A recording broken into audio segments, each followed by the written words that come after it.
Saludos desde Madrid y bienvenidos a Euronews Hoy este martes. Los palestinos se hacinan en el sur de la Franja de Gaza. Más de la mitad de los 2.300.000 habitantes de Gaza están en la ciudad de Rafah, en la frontera con Egipto y sus alrededores, según ha señalado la Oficina de Coordinación de Asuntos Humanitarios de la ONU.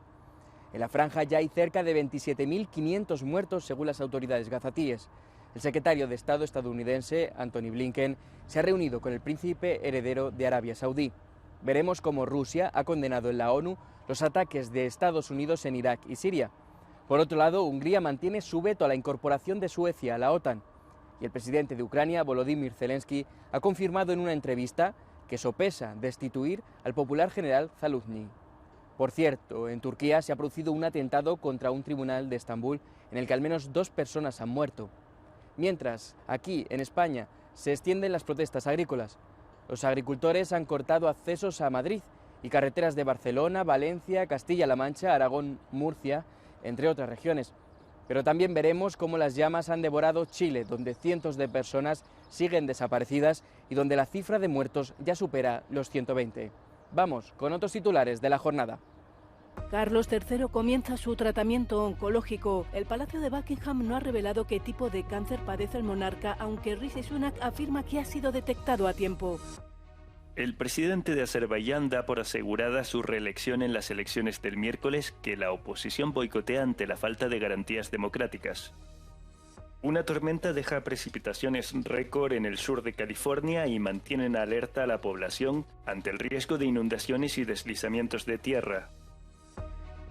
Un audio filtrado con un inspector jefe de la policía belga amenaza con hacer saltar por los aires el caso de Qatar Gate. Rusia condena en la ONU los ataques de Estados Unidos en Irak y Siria. En una reunión del Consejo de Seguridad de la ONU convocada por Rusia, el representante de Estados Unidos insistió en que los ataques aéreos habían sido necesarios y proporcionados. Reiteró que Estados Unidos realizará más ataques. Rusia convocó esta reunión bajo la falsa pretensión de que Estados Unidos no tiene base para responder a los ataques que han matado a personal estadounidense. Vale la pena repetir, por lo tanto, que las acciones que las fuerzas de Estados Unidos tomaron el 2 de febrero son necesarias y proporcionadas, consistentes con el derecho internacional y en ejercicio del derecho inherente de los Estados Unidos a la autodefensa. Condenamos enérgicamente este nuevo y descarado acto de agresión de Estados Unidos contra un Estado soberano, creando nuevos riesgos y aumentando el nivel de inestabilidad en una región que ya está en llamas. Mientras aumentan los riesgos de una mayor escalada bélica, el secretario de Estado estadounidense, Antony Blinken, ha iniciado su 5ª misión diplomática sin que hayan cesado los ataques de Israel sobre Gaza. El programa previsto incluye su paso por Arabia Saudí, Egipto, Qatar, Israel y Cisjordania. Estados Unidos dice prepararse para la reconstrucción de Gaza cuando Israel dé por terminada su ofensiva, aumentar la ayuda a los civiles palestinos e impedir que la guerra se extienda. Orbán mantiene el veto de Hungría al ingreso en la OTAN de Suecia. El partido del gobierno húngaro ha boicoteado este lunes la ratificación parlamentaria que hubiera desbloqueado el acceso de Suecia. Después de que Turquía ratificó la adhesión de Suecia en enero, Hungría se ha convertido en el último de los 31 miembros de la alianza militar en mantener el bloqueo. Orbán paraliza la candidatura de Suecia desde julio de 2022. Alega que los políticos suecos han dicho mentiras descaradas sobre la condición de la democracia en Hungría. Sin embargo, el mes pasado, Orbán prometió instar la ratificación después de una reunión con el presidente de Turquía, Recep Tayyip Erdogan. Estados Unidos mostró su contrariedad. El primer ministro se comprometió a convocar al Parlamento, a urgir al Parlamento a actuar lo antes posible. Hoy era una oportunidad para hacerlo. La sesión del lunes en el Parlamento contó con el apoyo de 6 partidos de la oposición, pero los diputados del partido del gobierno no asistieron, frustrando el intento de incluir la votación en el calendario de legislatura. Es muy irracional lo que está haciendo a pesar de toda la presión que tiene. Orbán debería entender que esto va a servir a los intereses y a la seguridad de la sociedad húngara. Pero así es Orbán, irracional y su vanidad personal está ahí. El presidente húngaro, Viktor Orbán, quiere que el primer ministro sueco, Ulf Kristersson, vaya a Budapest para negociar. Kristersson ha dicho que hará el viaje, pero solo después de que Hungría vote para aprobar la pertenencia de su país a la OTAN. El alto representante de la UE para Asuntos Exteriores, Josep Borrell, viaja a Ucrania en lo que se considera un gesto personal de reafirmación del apoyo europeo a Ucrania. La última vez que Borrell estuvo en Kiev fue el pasado mes de octubre. Aunque Borrell aboga por mantener un flujo regular de apoyo militar y de seguridad, también insiste en la búsqueda de vías para lograr la paz y respaldar la posterior reconstrucción de posguerra.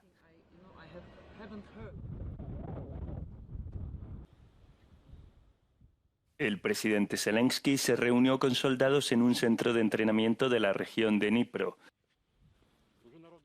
El viaje se produce en un momento en que el líder ucraniano sopesa la posibilidad de destituir al máximo responsable militar del país, el general Valery Zaluzhny, y otros dirigentes.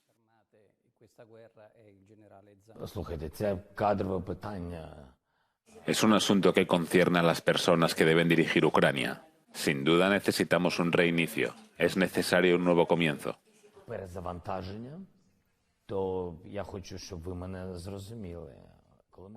Al decir esto me refiero a una serie de cambios de los líderes del Estado, y no solo en un sector como el militar.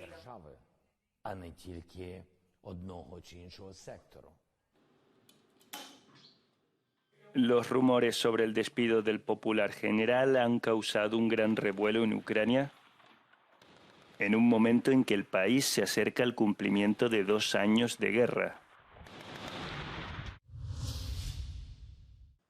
Las autoridades de Georgia interceptan 6 artefactos explosivos con destino a Rusia y señalan a un ciudadano ucraniano como el presunto autor. El Servicio de Seguridad del Estado de Georgia encontró una gran cantidad de explosivos escondida dentro de baterías de coches eléctricos, supuestamente procedente de Ucrania.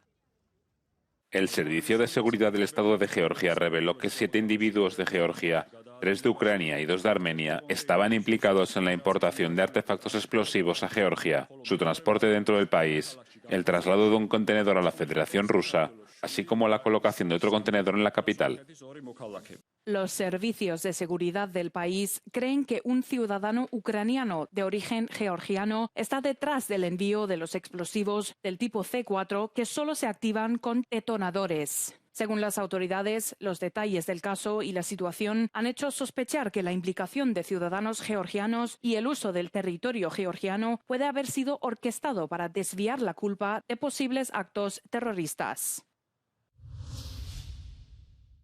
Las últimas concesiones europeas y de algunos gobiernos nacionales no desactivan el descontento agrícola que sigue recorriendo Europa. En Bulgaria, los agricultores se han manifestado por lo que perciben como una falta de apoyo ante el aumento de costes y los bajos precios de sus productos. También protestan contra las regulaciones medioambientales de la UE. Estamos tomando las calles debido a los infames requisitos del Pacto Verde que nos restringen el trabajo. No podemos trabajar en este momento. Hay lugares que aún no hemos arado porque se nos ha prohibido hasta finales de febrero. Vendemos a los mismos precios que hace 10 años. Fertilizantes, combustibles, salarios, todo ha empeorado considerablemente. En España, los agricultores han bloqueado este martes con tractores y protestas importantes carreteras y otras infraestructuras por todo el país, causando interrupciones del tráfico y retenciones.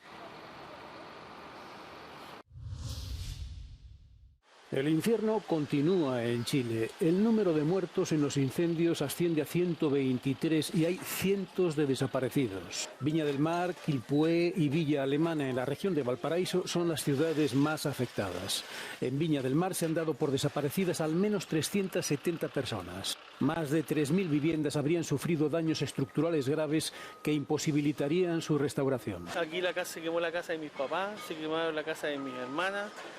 Y murieron mis vecinos, la gente esa que me conoció de chiquitito, murió gente con la que yo compartí. El fuego está permanentemente estimulado por el viento y las temperaturas extremas del verano austral. Cientos de personas afectadas por los incendios regresaron a sus hogares el lunes para buscar entre los escombros. Muchos aseguran preferir dormir cerca de sus casas.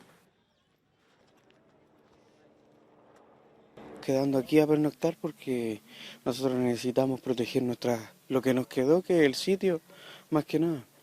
Para el presidente chileno, Gabriel Boric, se trata de la mayor tragedia sufrida en el país desde el terremoto de 2010. Anunció la presencia de más policías para evitar pillajes en las zonas afectadas. Los incendios empezaron el viernes pasado en la Reserva Nacional Lago Peñuelas y se extendieron por el viento y las temperaturas extremas. Una tormenta de proporciones históricas arrojó una cantidad récord de lluvia sobre algunas zonas de Los Ángeles. Las autoridades decretaron el estado de emergencia en buena parte de la costa sur de California, que permanece en alerta ante el riesgo de inundaciones y deslizamientos de tierra. Se espera que la tormenta amaine este martes, aunque podría persistir hasta el miércoles, y las autoridades han pedido a la población que no baje la guardia. Ha sido un día duro para nuestra ciudad, un día duro para los angelinos, y he pasado tiempo con nuestro jefe de bomberos recorriendo la ciudad, mirando la devastación sufrida por muchos propietarios de viviendas y residentes que han tenido que sufrir los deslizamientos de barro provocados por la tormenta. Antes de causar estragos en el sur, la tormenta pasó durante el fin de semana por el norte de California, donde 3 personas murieron al ser aplastadas por la caída de árboles. La tormenta fue la segunda alimentada por un río atmosférico que ha azotado el estado de California en el transcurso de varios días.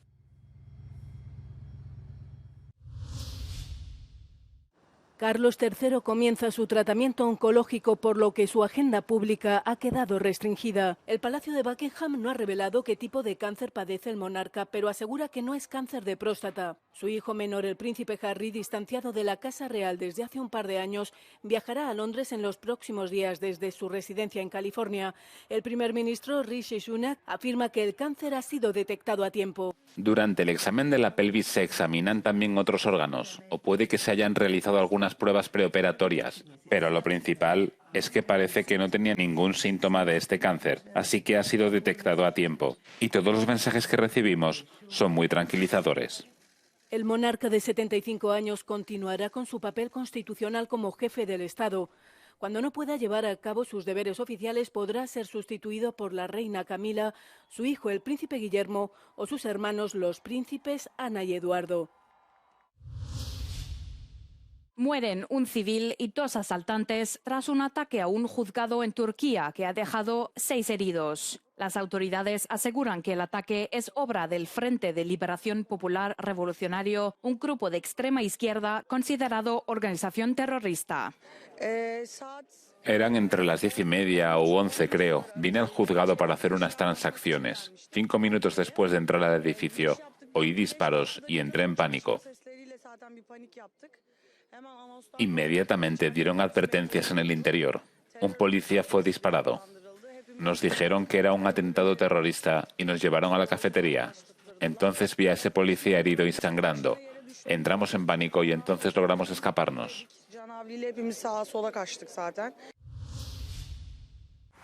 Azerbaiyán celebra elecciones presidenciales anticipadas el miércoles en unos comicios en los que está asegurada la victoria del actual mandatario Ilham Aliyev. La oposición boicotea la cita electoral y algunos analistas señalan que el presidente trata de rentabilizar su aumento de popularidad tras tomar el control total de la región de Karabaj. Participaré en las elecciones y votaré al líder victorioso Ilham Aliyev. En 44 días de guerra nos devolvió nuestras tierras, ocupadas durante muchos años. Ha conseguido muchas cosas, también para los jóvenes. Se han creado buenas condiciones para los estudiantes, para las personas mayores, para cada uno de nosotros y el país está prosperando. Además, la esperanza de 30 años de la liberación de Karabaj se hizo realidad. Por lo tanto, votaremos a nuestro presidente. Pero la oposición denuncia la falta de condiciones realmente democráticas. Muchos periodistas y activistas están en la cárcel. Hay más de 200 presos políticos. La ley electoral tiene graves problemas. Las comisiones electorales están bajo la influencia de las autoridades. влиянием властей. La oposición denuncia además que la convocatoria apresurada de elecciones anticipadas les impide organizarse correctamente.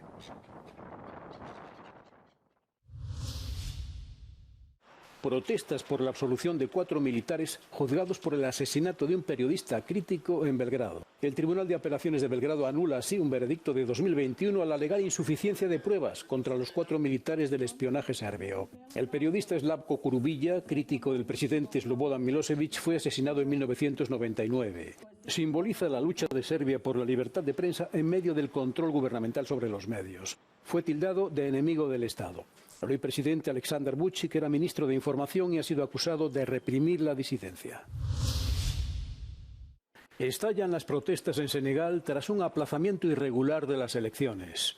El presidente senegalés Macky Sall ha forzado la extensión de su mandato hasta 2025 tras anular las elecciones previstas para el 25 de este mes. Para conseguirlo, ordenó a la policía que entrara en el Parlamento y expulsara por la fuerza a todos los diputados de la oposición presentes en el Pleno. Los parlamentarios del partido del gobierno votaron a continuación la convocatoria electoral para el 15 de diciembre. El anuncio del retraso electoral ha provocado protestas y disturbios en Dakar y otras ciudades de Senegal. Un audio filtrado de conversaciones con un inspector jefe de la policía belga amenaza con hacer saltar por los aires el caso de corrupción que sacude al Parlamento Europeo, también conocido como Qatargate. En la grabación a la que ha tenido acceso Euronews, se puede escuchar una conversación en la que el inspector jefe del asunto cuestiona la credibilidad del ex eurodiputado Antonio Panzeri, quien ahora colabora con la policía. No creas que porque diga algo y le grabamos le creemos. No creemos nada de lo que nos dice. Sabemos que nos está mintiendo, pero todo esto va a explotar y él asumirá la responsabilidad porque sé que nos está mintiendo. La conversación fue grabada por Francesco Giorgi, uno de los acusados y pareja de la ex vicepresidenta del Parlamento Europeo, Eva Kaili, durante una visita del policía a su domicilio en marzo el año pasado. El inspector jefe de la policía también se quejaba del papel de los jueces. No confío en el Poder Judicial porque la justicia se mueve por hilos, por políticos. No confío en la política. No confío en la Unión Europea. Y no confío en los funcionarios europeos. En nadie. Y cuanto más tiempo pasa, más me dan la razón. El audio forma parte de las pruebas que la defensa de Giorgi ha presentado en un enésimo esfuerzo por tratar de influir en el juez. 6 personas siguen imputadas y a la espera de juicio, acusadas de aceptar sobornos para defender los intereses de países como Qatar y Marruecos en la Eurocámara.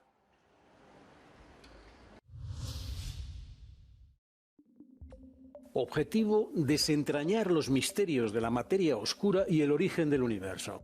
Para conseguirlo, la Organización Europea para la Investigación Nuclear planea un nuevo colisionador de partículas.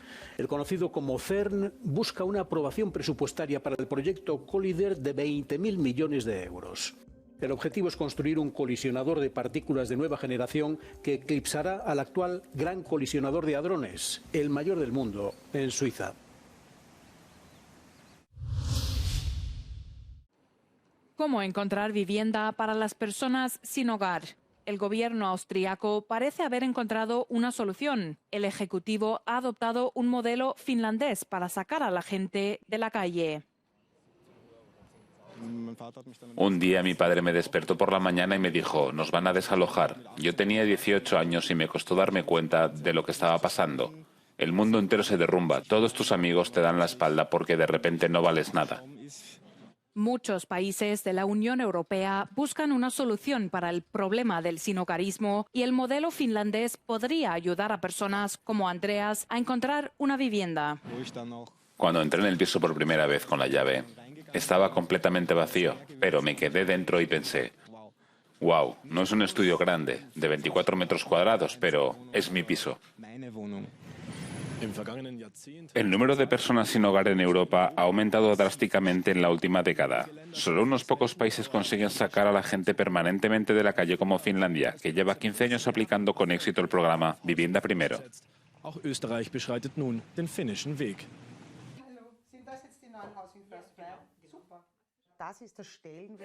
Este es el valor de un piso. No solo para gente como Andreas, sino para mí, para todos.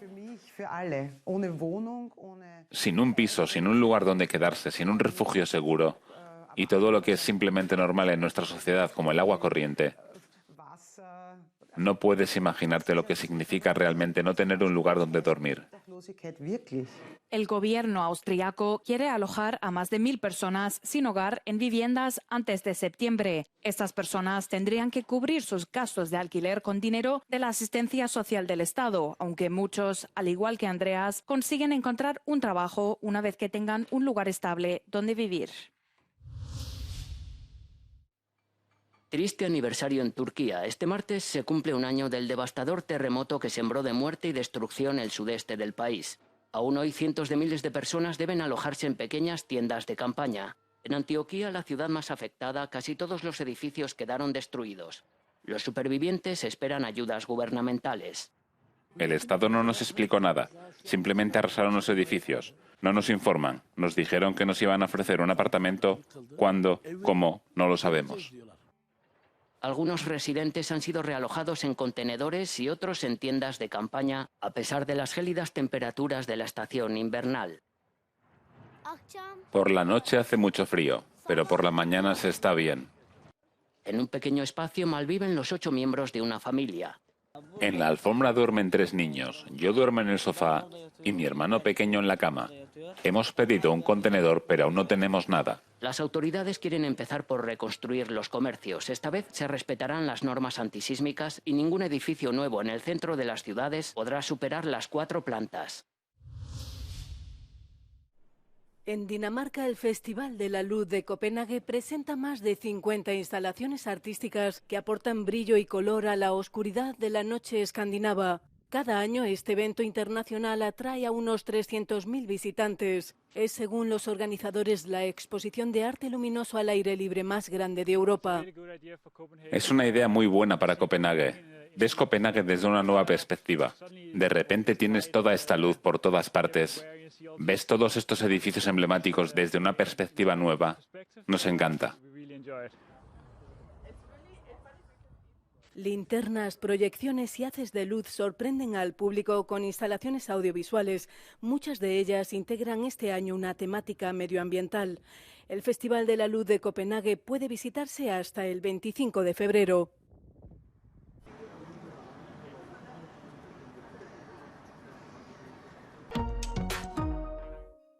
Hasta aquí las noticias de este martes. No olviden suscribirse si aún no lo han hecho para estar al tanto de toda la actualidad internacional y ya saben que todos sus me gusta ayudan a que la información se promocione a través de YouTube y llegue a más personas. Les dejamos con el No Comen del día en el que verán cómo China se prepara para la entrada del año nuevo, el año del dragón.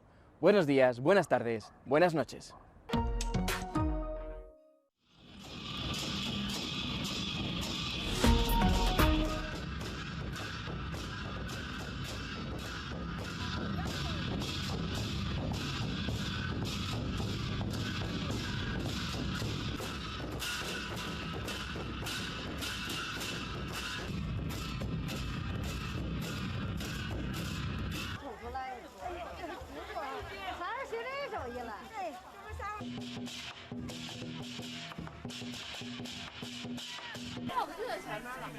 你在放啥？